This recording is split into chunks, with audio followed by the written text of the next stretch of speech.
Hello dear students, welcome you all again. भाई आज का हमारा टॉपिक होगा क्या? Discuss direction of magnetic field at the centre of the circular coil. आप लोगों को क्या करना है, एक सर्कुलर कॉइल लेनी है और इस तरह से सर्कुलर कॉइल लेनी है और आप लोगों को देखना है कि सेंटर पर मैग्नेटिक फील्ड की डायरेक्शन क्या होगी। इस यहाँ पर centre of the circular coil पर देखनी है मैग्नेटिक फील्ड की डायरेक्शन। इससे पहले आप लोगों ने पढ़ा था, देखो इधर, अगर हमारे पास कोई सर्कुलर कॉइल है ऐसे, ये हमारे पास है सर्कुलर कॉइल। अब देखो इसमें करंट फॉलो कर रही है ऐसे, इस तरह से मैंने करंट को फॉलो करवाया, शाबाश। इस तरह से ये करंट जा रही है क्लॉकवाइज डायरेक्शन में। किसमें?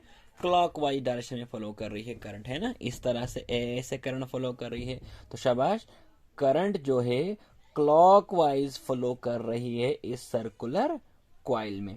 तो आप लोगों को बताना क्या है, इस सेंटर पर मैग्नेटिक फील्ड की डायरेक्शन क्या होगी। तो तुम लोगों ने पहले ही पढ़ा है कि जब किसी वायर में करंट फ्लो करती है तो उसमें क्या, उसमें उसके इर्द गिर्द क्या बनता है, मैग्नेटिक फील्ड बनता है। और उस मैग्नेटिक फील्ड की डायरेक्शन को बताने के लिए हम लोग किसका यूज करते हैं, हम लोग राइट हैंड रूल का यूज करते हैं कि नहीं। तो देखो राइट हैंड रूल में क्या होता है, थंब होता है, फिंगर्स होती है। थंब रखना है आप लोगों को करंट की डायरेक्शन में, और जिस साइड आपकी फिंगर्स मुड़ेगी, fingers gives us direction of magnetic field. ये आप लोगों को मैंने पढ़ाया हुआ है। जिन बच्चों ने देखा नहीं होगा ये वाला टॉपिक तो वो जाए, मैंने तभी आप लोगों को कहा था, ग्रुप में भी कहा था कि आप लोग बिगिनिंग से ही वीडियोस को देखो। ये ऐसा नहीं कि आप बीच में कोई भी वीडियो आप स्टार्ट करोगे और समझना शुरू करोगे, ऐसा कभी समझ में नहीं आएगा जब तक ना आप लोग प्रीवियस वाली क्लासेस अटेंड करोगे। फिर जाके ये एक मतलब स्टेप वाइज आप लोग इसको आगे बढ़ाते रहोगे और आप लोगों को ये आसानी से समझ में आ जाएगा। कोई बच्चा अगर डायरेक्टली इस वीडियो को देख रहा होगा तो उसको कुछ समझ में नहीं आने कि जब तक वो प्रीवियस वाले बिगिनिंग से ही क्लास 10th की वीडियोस को फॉलो करता रहेगा और वो आगे आगे पढ़ता रहेगा, फिर जाके वो इसको समझ में आ जाएगा।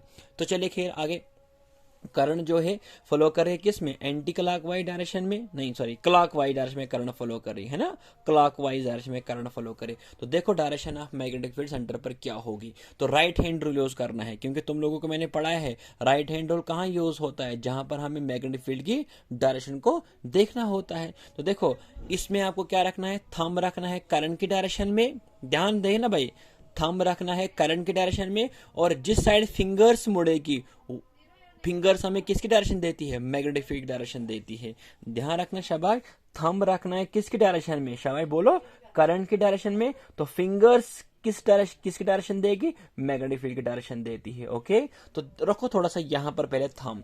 तो जब आपने यहाँ पर थंब रखा, क्योंकि करंट जा रही है ना ऊपर, तो फिंगर्स मेरी कहाँ मुड़ रही है, सेंटर पर, अंदर की ओर जा रही है। देखो यहाँ पर भी देखो करंट जाने ना इधर, तो रखो थंब ऐसे, तो फिंगर्स कहाँ जा रही है, अंदर की तरफ। इसलिए आप लोगों ने देखा कि अगर किसी सर्कुलर कॉइल में करंट जो है एंटी करंट जो है क्लॉकवाइज फ्लो कर रही है, तो मैग्नेटिक फील्ड सेंटर पर किस डायरेक्शन में होगा, अंदर की ओर की बाहर की ओर। तो आपने जब फिर से इसको हाथ लगा, आपने देखा सर अंदर की ओर मैग्नेटिक फील्ड की डायरेक्शन होगी।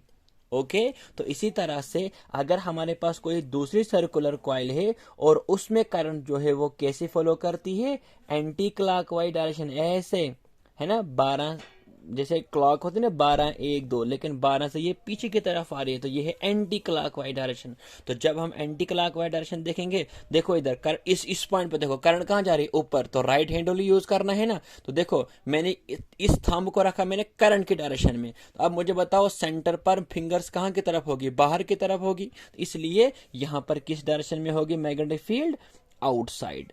किसके साइड, आउटसाइड। तो आप लोगों को एमसीक्यूज क्या आता है एग्जाम में, आपको पूछते हैं कि बताओ अगर कोई सर्कुलर कॉइल है और अगर उसमें करंट जा रही है क्लॉकवाइज डायरेक्शन में, बताओ सेंटर पर मैग्नेटिक फील्ड डायरेक्शन क्या होगी।